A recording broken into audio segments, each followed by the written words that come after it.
Thanks for your patience. So we have six presenters.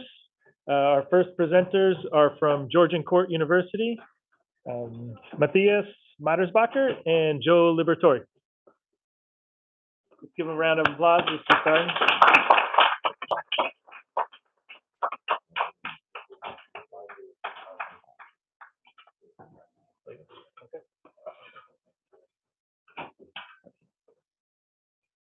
Good afternoon, everyone. My name is Matthias Mattersbach, and to my left is Mr. Joseph Liberatore. We're part of a group of exercise science students from Georgian Court University under the guidance of Dr. Vincent Chen. And we did research together on anaerobic threshold, and we kind of came up with the theory that it is not necessarily different among young and healthy adults, regardless of their gender, athletic status, and sport type. So to start off, what is the anaerobic threshold? The anaerobic threshold is the shift of energy metabolism from the aerobic system to the anaerobic system. And there are different ways to test it, and the most popular methods are usually related to lactate measurements. But for the purposes of our research project, we thought that inadequate oxygen supply may not necessarily cause lactic acid production above the anaerobic threshold. And therefore, we ultimately decided to use the respiratory exchange ratio, the RER, for our research project. So the RER is basically the ratio of the volume of CO2 exhaled over the volume of O2 inhaled. And if that value is smaller than 1, it means that the O2 consumption is ultimately higher than the CO2 production, and therefore we're using the aerobic system. If that value is greater than 1, it means that the O2 consumption is lower than the CO2 production, and therefore we're using the anaerobic system. So ultimately, we came up with the definition for the anaerobic threshold to be the intensity or percent VO2 max when the respiratory exchange ratio surpasses the value 1. And here you can see the formula we used to ultimately determine the anaerobic threshold, which is the volume of O2 at RER greater than 1 over the VO2 max. So before we started our research, we hypothesized that the anaerobic threshold should actually be different if you look at males and females, athletes and non-athletes, endurance athletes and power athletes. So to test our kind of like hypothesis, we recruited 75 young and healthy males and females between 18 and 23 years old and divided them into gender, athletic status, and sport type. And the methods we used along to test like the anaerobic threshold was the maximal oxygen consumption, the VO2 max, and the agility. So the methods we used to test them was the Bruce protocol and the agility t-test. So after we gathered our research, we found that there was actually no difference in anaerobic threshold between males and females, athletes and non-athletes, and endurance versus power sport athletes. We then tested the VO2 max to make sure that our data was validated and consistent with the facts that we already knew, which was that males had better VO2 max than females, athletes had better VO2 max than non-athletes, and endurance athletes had better VO2 max than power sport athletes. We did this to make sure that our research would be valid. We then tested agility using the t-test, and what we found was that males had better scores than females, athletes had better scores than non-athletes, but endurance and power sport athletes had very similar scores. And we think this is due to the fact that they're already high-level established athletes. So in conclusion, we found that VO2 max is higher in males than females, athletes than non-athletes, and endurance athletes than power athletes. We found that power and endurance athletes have very similar agility scores due to the fact that they're already in college and they're high-level athletes. And we found that the anaerobic threshold between the three groups does not really matter based off your gender, athletic status, and sport type for males and females between 18 and 23 years old. Thank you.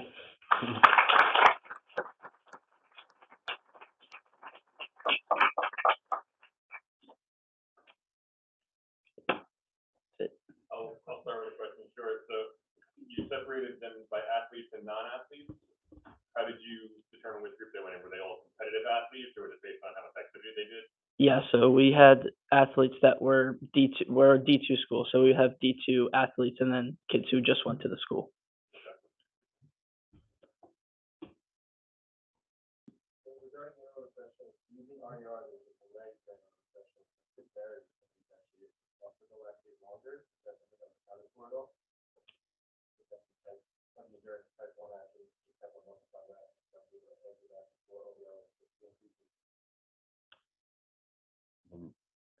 I don't think, I mean, we didn't consider it at all.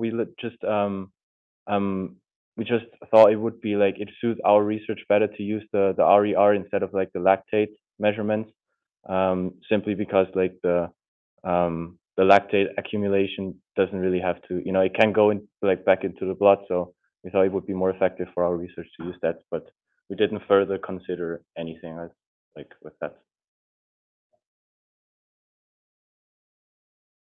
Do you think we would have found similar results if you actually measure lactate, look at lactate threshold markers based Mm. on previous research or what you found? I think you could expect, yeah, they would kind of be the same or like similar, but as I said, just for the purpose of like, or like the reason that we named, we decided to use the RER instead of the lactate.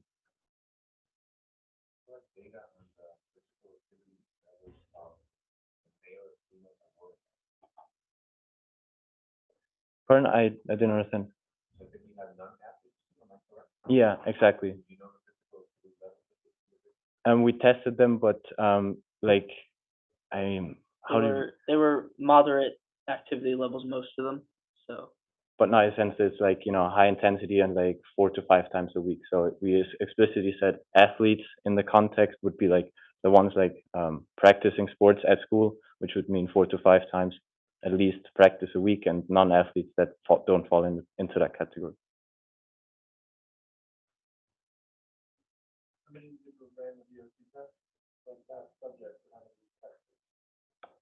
75. So no, it was the group of us. Like we, not everyone was there at every time, so we had a group of couple exercise science students that ran them.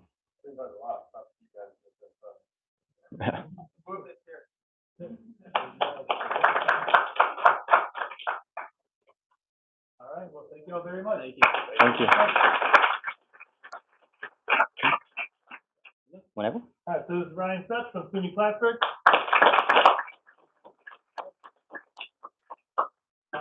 Hi, everyone. My name is Ryan Such, and I'm a student at Plattsburgh, currently studying expeditionary studies and adventure sport. Today, I'm excited to present our study into the pupil diameter differences when comparing competition and practice environments while playing Valorant. Valorant is a competitive esports title that's fairly new in the scene. Unlike traditional sports, the COVID-19 pandemic showed a massive boom in esports popularity. For this specific topic, we're talking about Valorant, which is a first-person shooter. While esports have many genres, we chose this as a base for our platform for this study. We're investigating biofeedback, like pupil size, as an indirect measurement for the amount of material under cognitive load. According to motor learning, skills learned during practice should transfer to in-game environments. Due to the scarcity of this research, we chose to investigate the pupil size difference between practice and competitive sessions to prove the theory. So how did we do this? We used a 25-year-old collegiate esports player, me specifically, during one practice and one competitive session of Valorant, each lasting 65 minutes. We were fortunate enough to use Curious software, which we heard a little bit about earlier, using the lab string layer to take data from a Tobii eye tracker and convert it to an XDF format. This just allows us to graphically represent the data collected. So what did we find? We found on average, during practice environments, there was a 5.1 millimeter average pupil diameter, and during competition environments, we saw an average of 5.3 millimeters. The plots I will see in a minute show a very clear shift higher in the pupil diameter during the competition setting over the practice session. So, yes, perfect.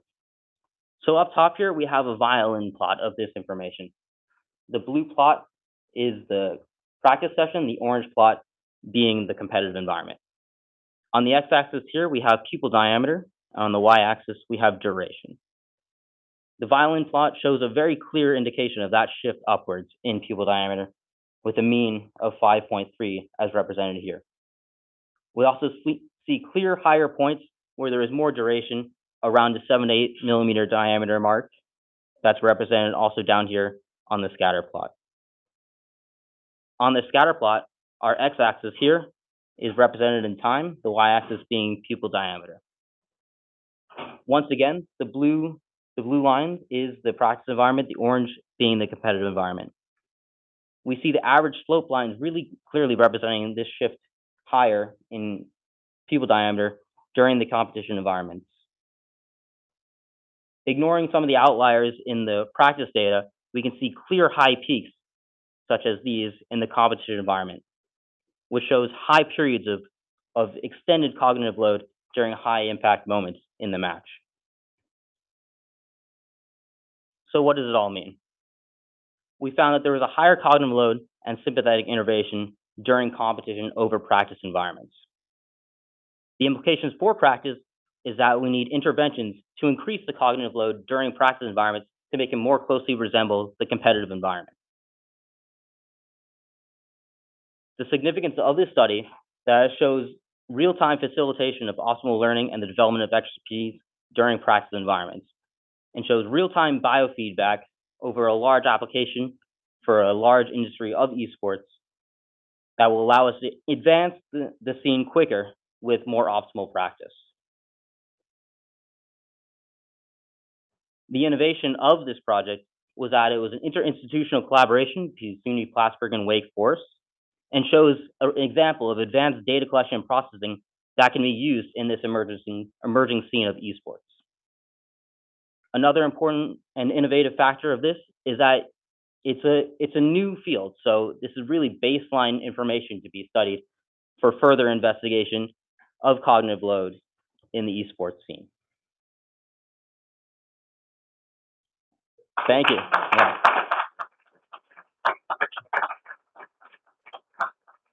Just a quick note, if you see in the bottom corner here, you'll see me playing the game here. Got the Neuro crown, I've got the Emotibit tracker and the eye trackers underneath. You can't really see it, but you can see the tracking happening on the right monitor and the game happening on the left. Yeah. Sure.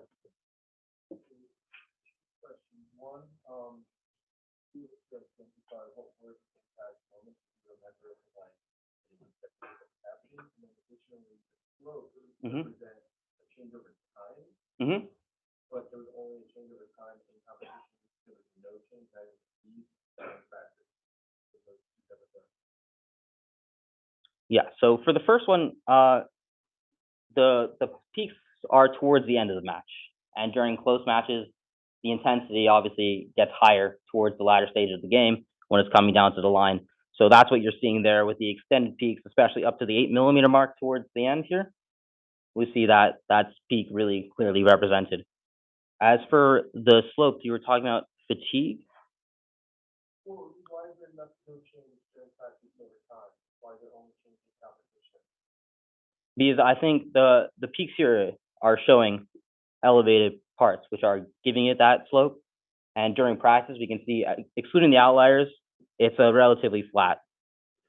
With the sympathetic and parasympathetic innervation, the jagged marks, they're fairly standard throughout the whole time. Exactly. Is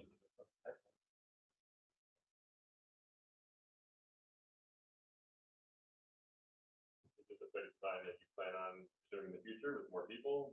Absolutely. So players are individual in terms of all types of biofeedback. So if you're examining another player, you may see different baselines, different peaks, depending on their role in game, depending on their view of the whole round, the whole game, what's happening. Some players are more strategic minded, so they're processing more data.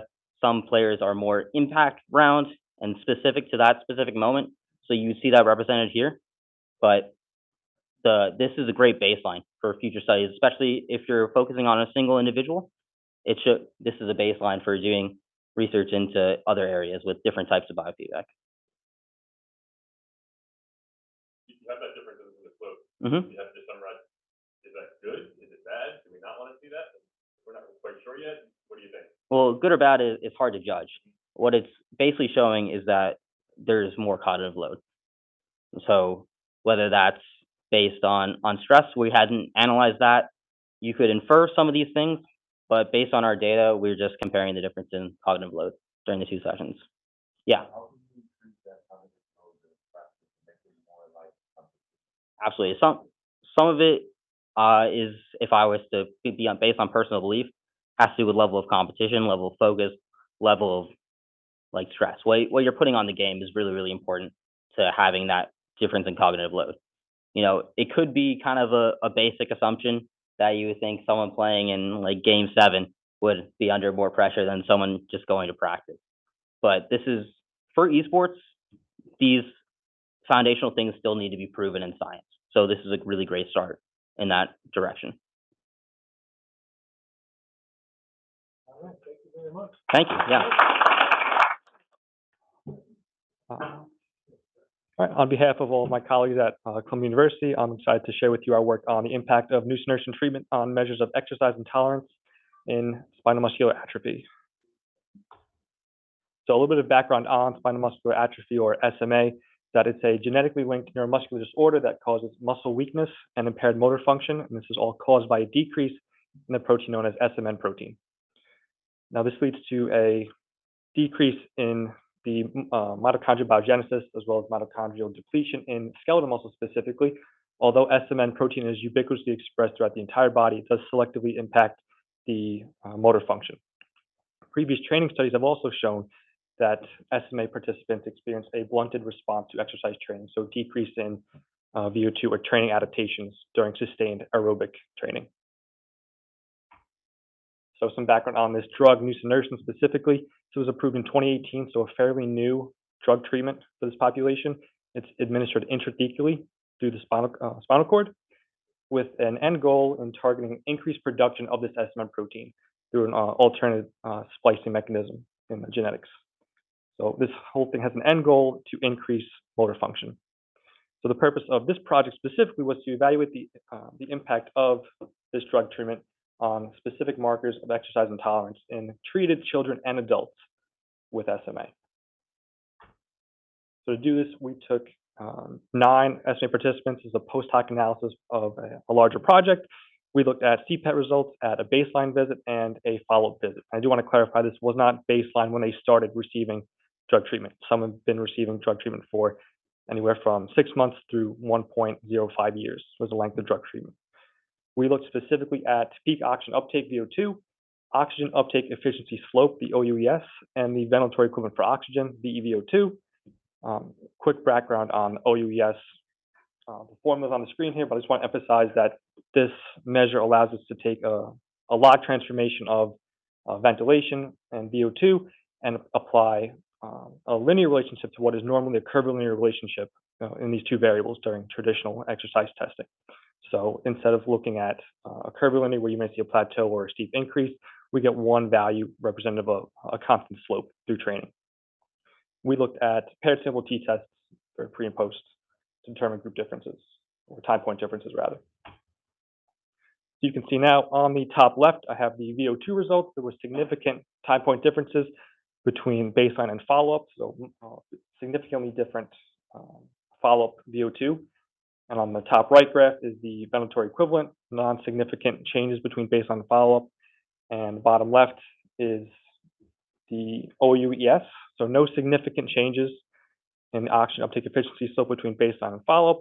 And then on the bottom right, I just want to show you what the SMA participants look like compared to a healthy control. So in the light blue, we have the baseline OUES compared to the dark blue, which is the follow-up visit. So there was a slight increase, if you can even tell, a modest increase, but non-significant in OUES compared to the red line, which represents a healthy individual. So you can tell there's a significant difference and the slopes of these values compared to healthy and SMA participants. So what exactly does this all mean? So we can say there's a potential to mitigate exercise intolerance with nusinersen treatment. So again, that modest rise in OUES illustrates a slight increase in oxygen uptake. We might see, if we test for another 6 months, for example, an even greater change, so may become significant as treatment duration increases.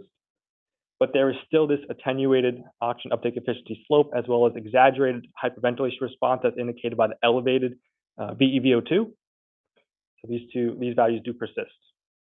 So as aerobic capacity represents a more holistic and integrated function of multiple body systems, we cannot exactly say that the improvement in VO2 was specifically at the muscle level. It may be more centrally caused, as opposed to caused by more peripheral adaptations or peripheral mechanisms.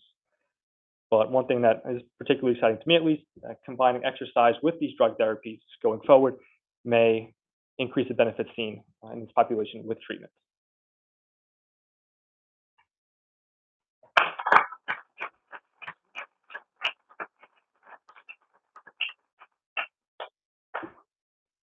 Questions?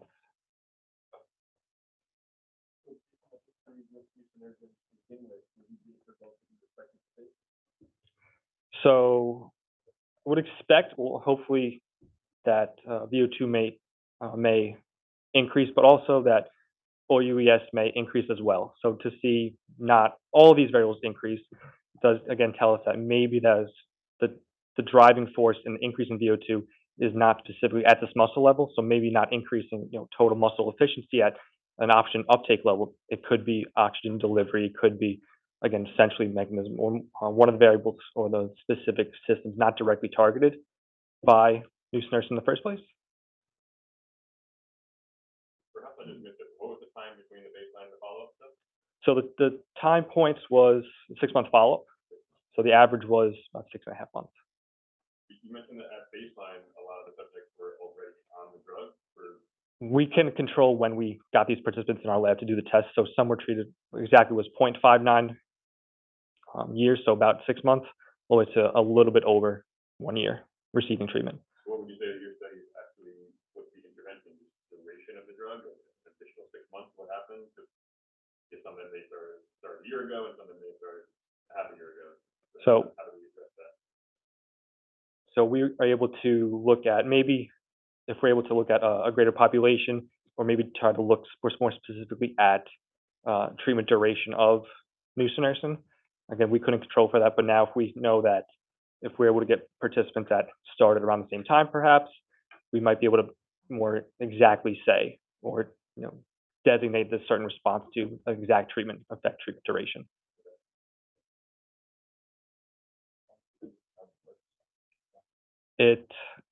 So it's more on the genetic side. So it causes an alternate splicing of the SMN2 gene. So I'll go back to the actual SMA in the first place. So it's caused by a decrease in SMN1 gene. There's a backup copy called SMN2, and this is what gives SMA participants some degree of function. So their phenotypic classification is SMA types 1, 2, 3, 4. The number of SMN2 backup copies kind of determines phenotypes. So more backup copies of these genes indicates a higher level of function. So SMN2 is able to produce a modest level of SMN protein, and the way nusinersen works, it increases expression of SMN protein from this backup copy gene. A crash course in the SMA genetics. Yeah. For like the patients that you did look at, what was taking into account like their body composition like before and then after, like looking through to see like how they progress and like more on the drug, or like how did that? So we did capture DEXA scan results. We're still in the process of going through and haven't exactly combined the DEXA scan results with these results, but that's very interesting. Probably do them going forward. Yeah, because I feel like that was interesting to see, and then also with the drug to see how progressional it could be or the potential of that. So I know the results of the larger group, there was no significant changes in body fat percentage, but the subset of the population that we looked at, I don't have exact numbers for you, but I can say overall there was no decrease. But All right, thank you so much. thank you. All right, so our next student is Ruskin Del Mundo, also from Columbia University.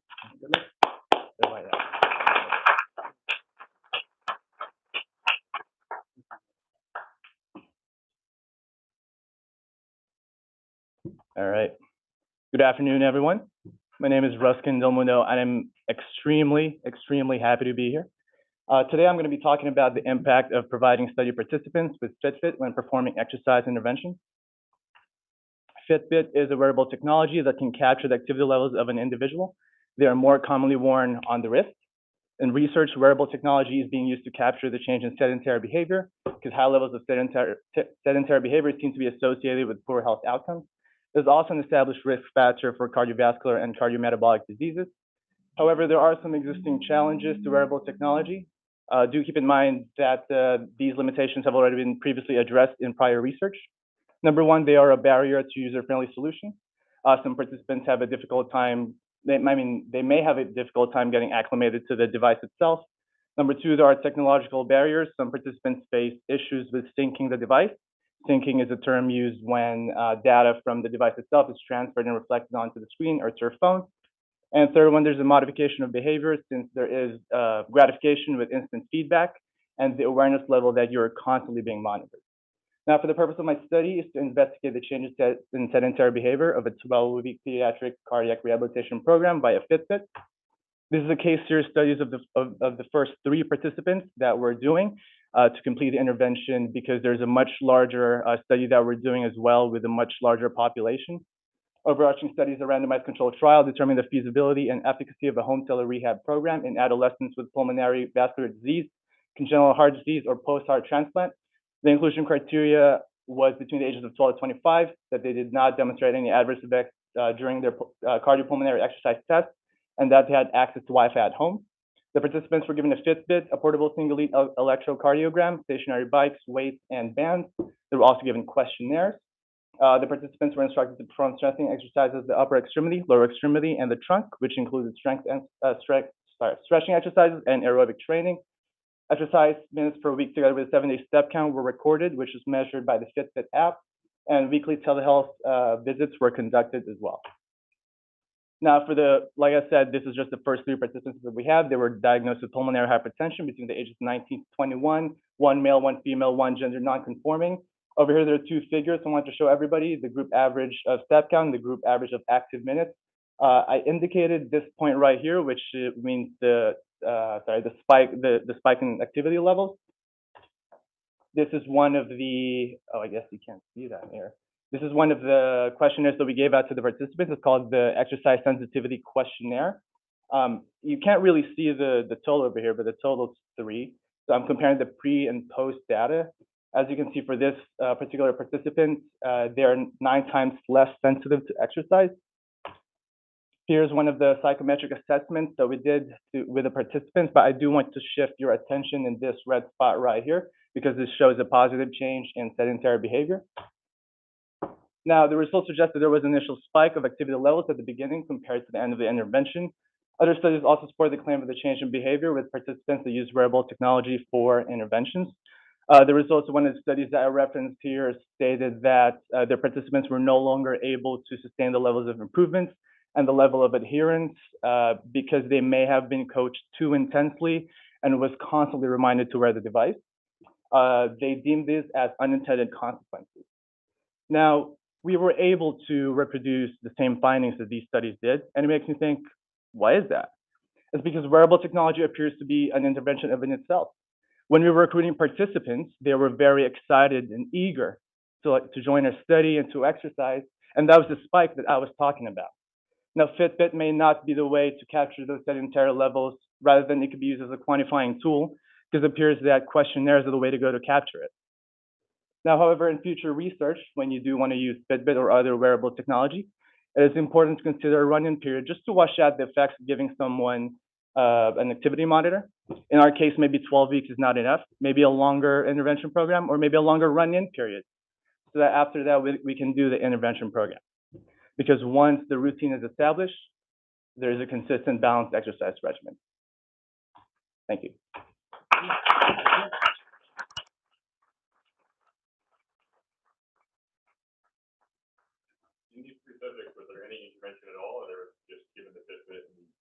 Yes, so there were weekly telehealth visits that were conducted over Zoom with a physical therapist and the exercise physiologist. So was there any exercise intervention? It could get a certain number of steps, or just do a certain exercise program, or do it on their own? Yeah, so the physical therapist would give, they all had individualized exercise prescriptions, and the steps that you mentioned were tracked by a Fitbit. So let's say week one, they have to build endurance first, so no weights yet, and that's how we progress from there, because we can see progressions. They did body weight exercises to incorporating those weights and resistance bands. And for the aerobic training, how we measured it is by increasing the dial on the bike that we gave them.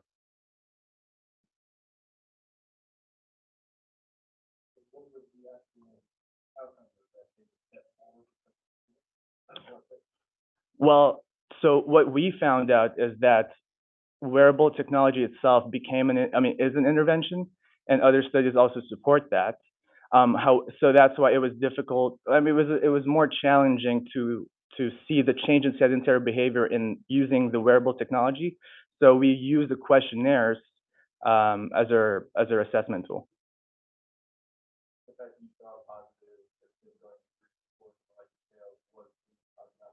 Yes, yes. I was going to show the CPET results, but the post data will be gathered next week, so I wasn't able to include that.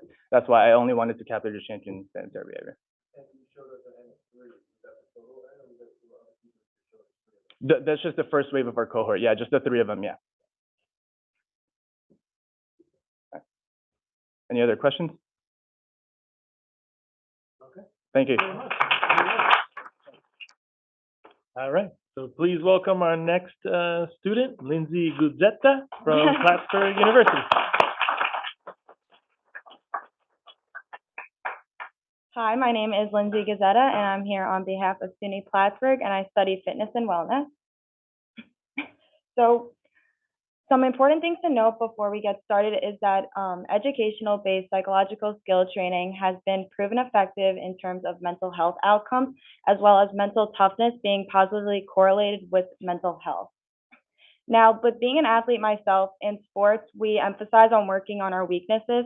However, in positive psychology, it's emphasized on working on the individual's strengths. So in applied sport positive psychology, the two theories seem to be contradictory. So the purpose of our study is to examine which one is most effective for improving mental health, working on your strengths or working on your weaknesses. What we did was we had 95 athletes participate in our initial survey. Their mental health scores were collected via the Mental Health Continuum short form, and their mental toughness scores were collected via the Mental Toughness Index. The Mental Toughness Index are indications of how an athlete feels, how they think, or like how they behave, and their scores range from 1 to 7.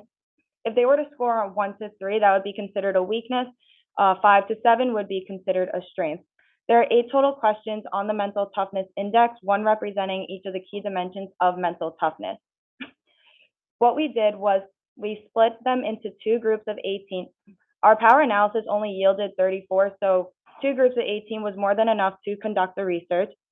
Group 1 received videos based on their strengths, and Group 2 received videos based on their weaknesses. After the participants watched the videos, we then retested them to see which one was more effective on improving their mental health. So what did we find?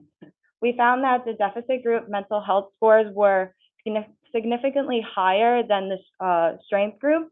As you can see, the data shows that before watching the videos, they scored at 43.2, but after was 51.9, increasing by a total of 8.7. And the strength group only went from 52.2 to 52.9, increasing by 0.7. The t-test of the deficit group's differences was significant and of a large magnitude. However, the t-test of the strength group differences were not as significant. And the ANOVA was the differences of the deltas was significant and of a large magnitude. Now, as you can see on the graph, the deficit group represented in the red and the strength group represented in the green. you can see how much more significant the deficit group's mental health scores were compared to the strength group. So what does this mean? This means that both interventions technically were effective. However, only the deficit-based intervention was significant and of a large magnitude. The difference between the groups in the effect of the interventions was also significant and of a large magnitude. Why this is so significant? We are the first ever study to examine the effectiveness of education-based psychological skills training, strength versus deficit-based mental toughness intervention on mental health via telehealth, so remotely. Also, with mental health being such a prominent topic in the sports world nowadays and many more people coming out about their mental health problems, we found a way to improving their mental health in athletes.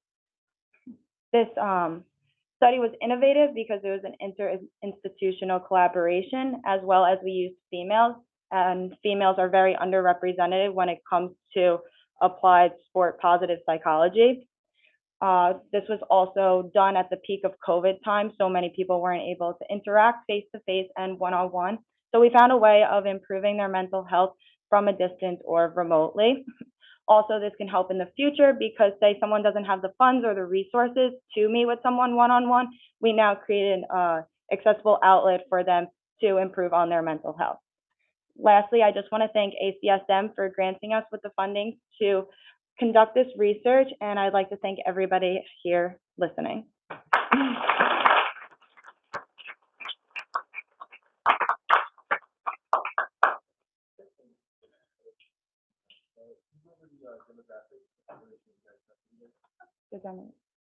Well, it was 95 student athletes that were from SUNY Plattsburgh.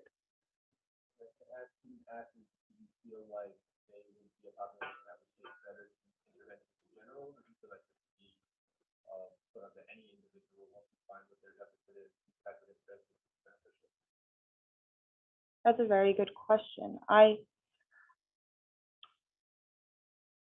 believe so, yes. I think both populations could adapt very easily to these mental toughness and mental toughness interventions.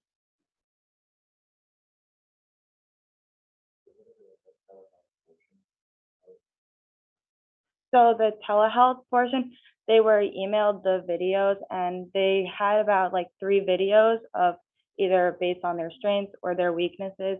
The videos were 11 to 13 minutes long, and they were all based on one of the key dimensions of mental toughness.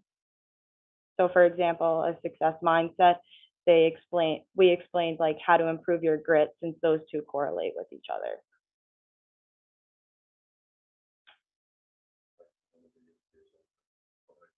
Okay. Thank you, everyone. Okay, so our last student presenter is Janelle Barber, also from SUNY Plattsburgh. Good luck. Hi, everyone. My name is Janelle Barber. I study fitness and wellness leadership and nutrition at SUNY Plattsburgh. I'm very excited to be here today to talk to you about how we examine the associations between select lifestyle medicine pillars with respect to mental and physical energy and fatigue. So just to note some important information, according to the ACSM, lifestyle medicine was in the top 20 fitness trends for 2022. These pillars include a plant-based diet, physical activity, getting adequate sleep, good stress management, as well as good social interactions while avoiding risky substances. Now, these pillars have been suggested as effective strategies for preventing and treating non-communicable chronic diseases. However, implementing the lifestyle behaviors to improve the outcomes of these diseases has still been problematic. So looking at individuals' mental and physical status has been suggested as a key component in closing the gap between the intention of adopting a healthy lifestyle and actually adopting those behaviors. So how did we do this? This was a cross-sectional design where we had 670 participants, all adults older than the age of 18 in a small college town. We gave them questionnaires and surveys looking at the 8 variables here you can see. Any other lifestyle medicine pillars were indirectly examined through these surveys. We used an ordinarily scored regression model to look at the associations between the variables. So what did we find? Our results indicate that younger individuals with poor sleep habits, high mental work days, high confusion and depression were associated with high mental fatigue. However, men that consumed a plant-based diet had high mental work days, got plenty of sleep, were high on both trait and state mood scales. So physical fatigue presented in the same way, with the exception of a diet high in caffeine and polyphenols, which was associated with trait but not state physical fatigue. So therefore, physically active, good sleeper males presented significantly high on both the physical energy levels. Just to provide some examples, looking at our results tables. So this one is looking at comparing the predictors of trait and state, mental energy and fatigue. And you can see here, younger individuals were significantly high in mental fatigue. Comparing predictors of trait and state physical energy and fatigue, again, younger individuals were high in physical fatigue. And then comparing the predictors of trait and state mental energy and fatigue with the PSQI variable decomposed, which is the sleep portion, you can see, again, younger individuals high on mental fatigue, but also with the confusion, you can see again here, it is high for mental fatigue. So what does this mean? Healthcare professionals who follow the lifestyle medicine modality should look at individuals' complex psychosocial profile before making any differential diagnosis on the premise to implement lifestyle behavioral changes. So this is significant because we gathered evidence on combined effects of several psychological and social factors on lifestyle behaviors and non-communicable chronic diseases. Also, we had a large sample size and a large number of variables, which is robust. And this is also an innovative study because it was an interinstitutional collaboration, interdisciplinary approach during COVID-19, as well as the profile being innovative because it looks at combining the different variables of this study so that healthcare professionals can use them. So thank you, and I look forward to your questions.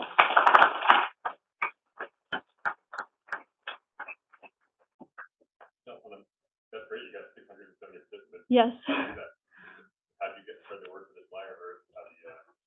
So we just sent out emails throughout the college through the emails of the students. That's pretty good. Nice. Yes. Can you clarify the difference between trait and state fatigue? Yes. So trait is how the person generally feels, while a state is more like how they currently feel. Does that make sense? Yeah.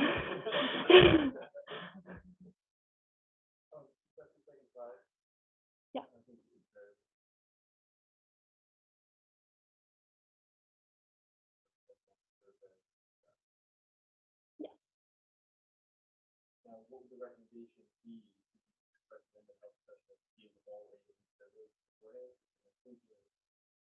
Which makes sense, we should be taking into account before making any diagnosis, but I think the surveys could be a good option, but again, it's going to be hard to get people to fill out all of these, especially like the food frequency questionnaire. That's super long. People are probably not going to want to give the time, so we'd have to look like further studies to look at better ways to look at this. Yeah, that was my question too with the food frequency questionnaire. You mentioned polyphenols and caffeine and intake. Yes, that was through the food frequency questionnaire, like how much fruit, vegetables, like drinks that contain the polyphenols. So. Were those two that just happened to stand out after you got the survey, or was that pretty like variables you were interested in from the start? Just some variables we were interested in for like energy.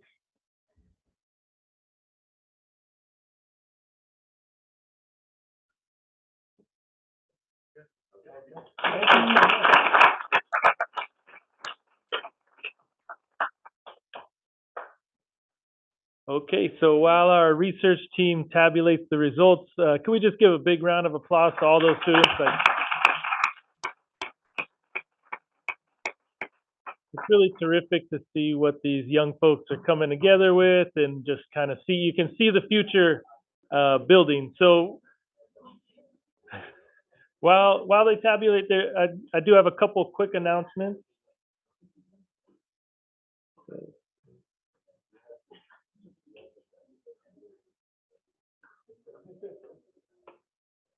I just wanted to say thanks to a few people for putting this whole day together. It's a pretty large undertaking that we do twice a year, and we have a lot of volunteers that we just give our time because we want to put this together and really create a forum where we can talk about new and different things. And so, one, I wanted to thank Heather Milton. She was sitting here the whole time and really our liaison at NYU. So she had to take off early, but she really does a terrific job of, helping us get into this space. And then really the executive committee members, we meet every month.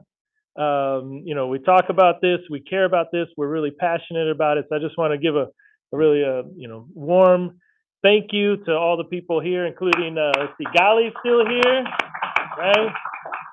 Robert's still here. Berto's still here. Andreas, not missing anybody.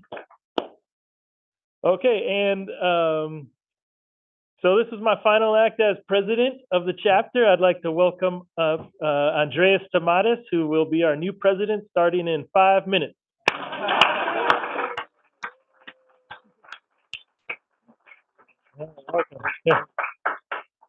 And he's going to talk a little bit about our next conference that is going to be April 22nd. Yes. All right. Thank you, Amerigo. Thanks everybody for participating. Thanks everybody who helped organizing. It's a lot to it's a lot. I'm just going to say that. So thank you, and thank you for staying all the way to the end. Yes, Amerigo's looked pretty excited that I'll be the new president, so that makes me wonder a little bit how it's going to be. But thank you. So our next meeting will be in April, late April, as you can see. We have already secured very, very good speakers that are going to talk about mental health.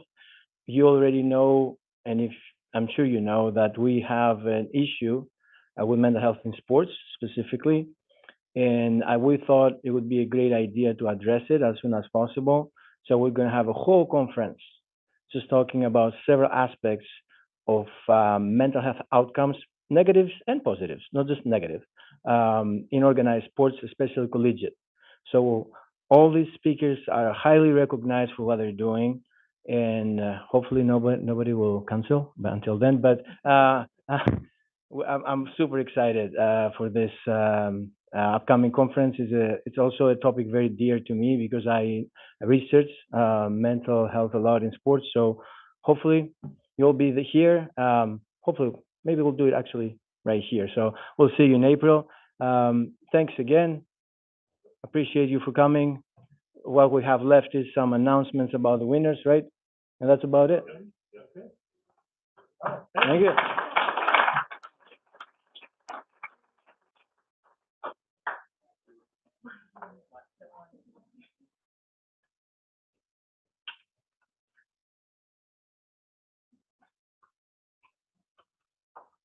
All right, everybody, thanks for sticking around. Presentations were great, both the poster presentations and the President's Cup. So we can start with the poster presentation winner, and that is Bilal. You left right? Okay. And the President's Cup, the winner of the 1250 and the registration for ACSM is Lindsay.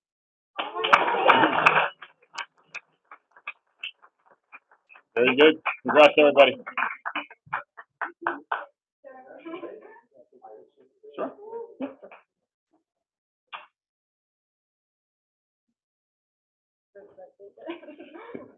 I'll get with you. Amerigo wants to jump in. Andreas, jump in. Yeah, I'll jump in. Congratulations. Thank you very much.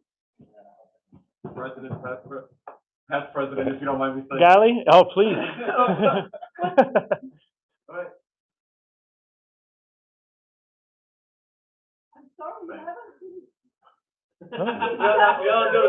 What time is it? I'll see you later.